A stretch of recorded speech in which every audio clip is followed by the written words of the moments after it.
आदरणीय सभापति जी, जिस देश को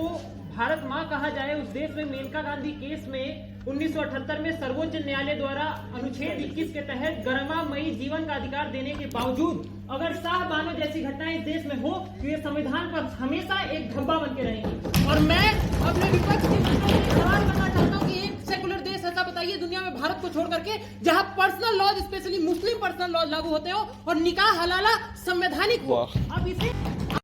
आपकी नजर का फेर है या हमारी नजर का फेर कि आप मुस्लिम महिलाओं की गरिमा को सुरक्षित नहीं करना चाहते, तो वही पंक्ति याद आती है कि ये नजर जो न होती तो नजारा भी न होता और आप जैसे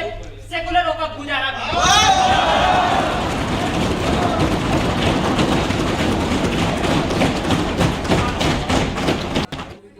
आदरणीय सभापति जी,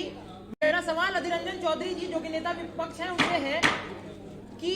नेहरू जी यूसीसी का समर्थन करते थे, राजीव गांधी संसद में बिल ला करके शाहबानो केस में उसी डिसीजन को पलट देते हैं। अफगानिस्तान जो तालिबान शासित देश है उस देश में भी निकाह हलाला बैन है, तो आपका निकाह हलाला पर क्या स्टैंड है?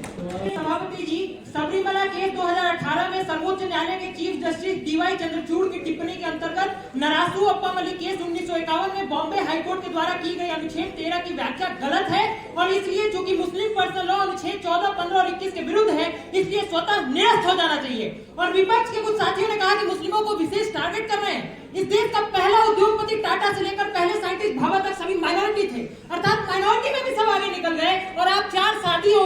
और हलाला तक ही रह गए, वो भी तब 1206 से 1947 तक 700 सालों तक। आप कभी बादशाह आलमगीर थे, कभी फर्जंद अंजुमन थे, कभी वली अहद सल्तनत थे, कभी हुजूर नवाब थे, तो कभी हुक्मरान वक्त थे। तो वही याद आता है कि किसी को किसी की मोहब्बत ने मारा, किसी को किसी को अदावत ने मारा। चल तो रहा था देश बड़े मनोज चैन के साथ, पर इस देश के